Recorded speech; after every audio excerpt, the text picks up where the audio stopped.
This channel does not promote any violent, harmful, or illegal activities. All content provided by this channel is meant for an education purpose only. অন্যদিকে আরো একটি অত্যন্ত গুরুত্বপূর্ণ update, অত্যন্ত গুরুত্বপূর্ণ breaking. Tapas Roy তিনি কি করবেন এই প্রশ্ন আপনাদের ছিল, টিভি 9 বাংলার কাছে সেই উত্তর রয়েছে। আজই বিজেপিতে যোগ দেবেন তাপস রায়। আজ বিকেলেই শুভেন্দু সুকান্তর সঙ্গে বৈঠক তাপসের।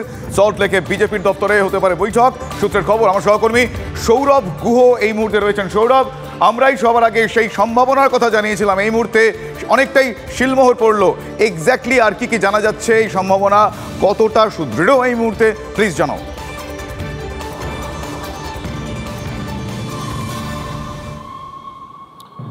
প্রথমে যেটা বলবার যে মঙ্গলেই অমঙ্গল ঘটছে তৃণমূল শিবিরে, এটা টিভি 9 বাংলায় আমরা এই খবরটি করেছিলাম।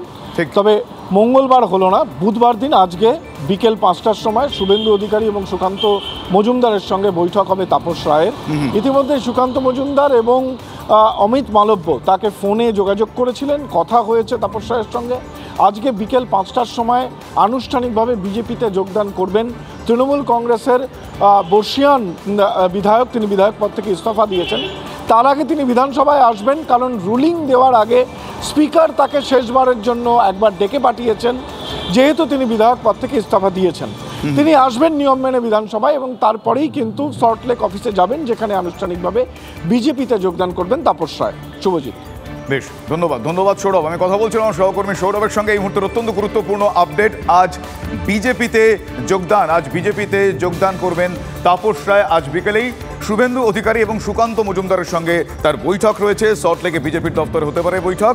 আজই তাপসকে ফোন করেন সুকান্ত এবং অমিত মালব্য, সূত্রের খবর এমনটাই।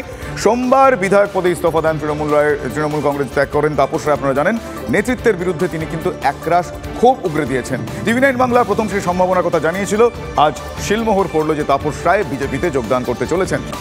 মোদির বঙ্গ সফরের মাঝেই বড় ঘোষণা মুখ্যমন্ত্রী মমতা বন্দ্যোপাধ্যায়। লোকসভা ভোটের আগে আশাকর্মীদের জন্য বেতন বাড়ালো রাজ্য সরকার। বেতন বাড়ছে আইসিডিএস এর হেল্পারদেরও। আশাকর্মীদের 750 টাকা বেতন বাড়ালো রাজ্য সরকার। আইসিডিএস হেল্পারদের 500 টাকা বাড়ছে বেতন, ঘোষণা করলেন মুখ্যমন্ত্রী।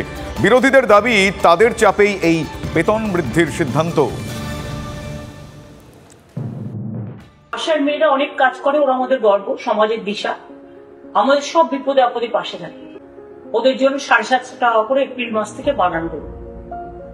2 হচ্ছে, যারা অঙ্গনারী ওয়ার্কার আছে তারাও 8,250 টাকার মতো পায় এরকম, তো ওদেরও 750 টাকা করে বাড়ানো হলো এপ্রিল মাস থেকে।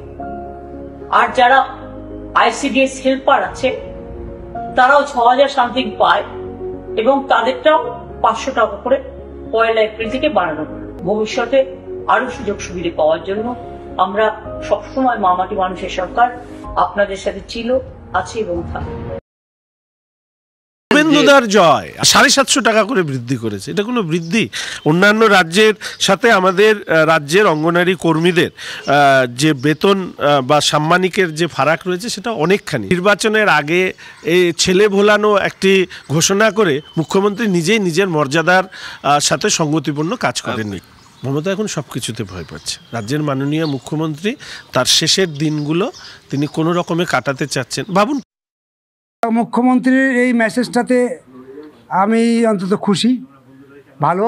অনেক দিন পরে হলেও অন্তত একটা বোধোদয় হয়েছে যে আমাদের রাজ্যের মানুষের জন্যে তিনি ভালো করবেন। কৃষক প্রতিদিন যেভাবে আত্মহত্যা করছে, ফসলের দাম পায় না কৃষক, আর জিনিসপত্রের দাম আকাশ ছোঁয়া, তার বিরুদ্ধে কোনোদিন মুখ্যমন্ত্রীর মুখ খুলতে আমরা দেখিনি। ফলে সব মিলিয়ে যে জায়গায় দাঁড়াচ্ছে, ভোট এসেছে বলেই তিনি ভোট কেনার জন্যে তিনি এই কথা বলছেন। হাইকোর্টের পর এবার সুপ্রিম কোর্টেও একটা বড় ধাক্কা রাজ্যের। শাহজাহান মামলায় সুপ্রিম কোর্টেও ধাক্কা খেল রাজ্য। হাইকোর্টের নির্দেশের ওপর স্থগিতাদেশ দিল না সুপ্রিম কোর্ট। হাইকোর্টের নির্দেশ অনুযায়ী শাহজাহানকে হস্তান্তরে বাধা নেই। হাইকোর্টের নির্দেশের ওপর স্থগিতাদেশ চেয়েছিল রাজ্য।